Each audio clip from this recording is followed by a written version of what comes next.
আবহাওয়ার খামখেয়ালিপনার কারণে মালদায় আমের উৎপাদন ব্যাপক ঘাটতি হতে পারে এইবার। কারণ পর্যাপ্ত পরিমাণে বৃষ্টির অভাব রয়েছে জেলায়। গরমের প্রচণ্ড দাবদাহ চলছে। মাথায় হাত মালদহ আম চাষিদের। আমের মরশুমের শুরুতেই ফলনে ব্যাপক মার খাওয়ার সম্ভাবনা রয়েছে তাদের। এই বছর হয়তো লাগাম ছাড়া বৃদ্ধি হবে আমের দাম। প্রচণ্ড গরমে দাবদাহে তীব্র রোদে আমের বোটা শুকিয়ে ঝরে পড়ছে। আম কৃষকরা চেষ্টা করছেন বাগানে জল স্প্রে করে আমকে টিকিয়ে রাখার, কিন্তু প্রচণ্ড রোদের তাপে তা প্রায় ব্যর্থ। পর্যাপ্ত পরিমাণে বৃষ্টি পাচ্ছে না। এবছর এমনিতেই মালদহে একটু দেরিতে আমের মুকুল এসেছিল। তার ওপর গত কিছুদিন ধরে তীব্র গরমের জেরে আমের সঠিক বৃদ্ধি হচ্ছে না।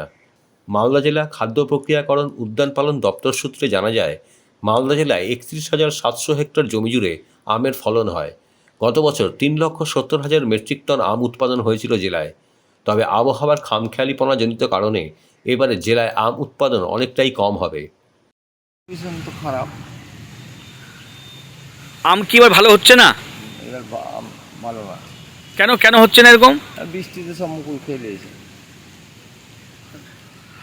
আবহাওয়া খারাপ আর বৃষ্টি হয়েছিল, বৃষ্টিতে মুকুলটাকে নষ্ট করে দিয়েছে। আর মধুর চাপটা বেশি এলো।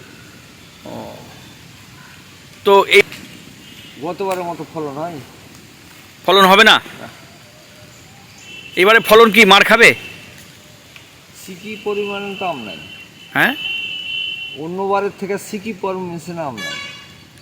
মানে খুবই খারাপ। হ্যাঁ, বৃষ্টিতে পুড়ে গেছিল, মুকুল হয়েছিল, বৃষ্টি হয়েছিল একটা না কিছুদিন আগে, বৃষ্টিতে শেষ করে দিয়েছে। মুকুলটা যখন ফুলে থাকে তখন বৃষ্টিতে পুড়িয়ে দিয়েছে। আপনার কত বাগান আছে? আমার বেশি নয়, এই বাগানটায় আছে। গত বছর কেমন লাভ টাভ হয়েছিল গত বছর? গত বছর আমের দাম ছিল না। মানে কেন? বেশি ফলন ছিল? ফলনটা বেশি ছিল, আমের আমদানিটা বেশি হয়ে গেল। আর এবার কী হবে, বাজার না ছুটলে তো বলা যাবে না, আমাকে না লাগলে এবার বলা যাবে না। এবছর আমের মৌসুমে যখন মুকুল ফুটে তখন আবহাওয়া অনুকূলে না থাকার কারণে এমনিতেই দুভাবে মুকুল ফুটেছে এবং ঠিকমতো গুটি হয়নি। তারপরে পর্যায়ক্রমে অত্যন্ত দাবদাহের কারণে যে সমস্ত আম আছে গাছ থেকে ঝরে পড়ছে। গত বছর প্রায় 3.5 লক্ষ মেট্রিক টন আম উৎপন্ন হয়েছিল। এবছর আমরা আশা করছিলাম 3 লক্ষ মেট্রিক টন আম উৎপন্ন হবে, কিন্তু এখন যে অবস্থা অত্যন্ত দাবদাহের কারণে 1.5 লক্ষ মেট্রিক টন আম উৎপন্ন হবে বলে আমরা আশাবাদী। এই এলাকার অর্থনীতির সোপান, অর্থনীতি নির্ভর করে আমের ওপর, কিন্তু এই আম গাছ থেকে পড়ে যাওয়ার কারণে আমাদের প্রায় 5 লক্ষ সরাসরি আম ব্যবসায়ী ক্ষতিগ্রস্ত হবে। সেই সঙ্গে বিদেশের বাজারে আমরা রপ্তানি করতে পারবো না বলে মনে করছি। আমের দাম বাড়লেও প্রায় 5 লক্ষ আম ব্যবসায়ী এবার আমাদের এলাকার ক্ষতিগ্রস্ত হবে।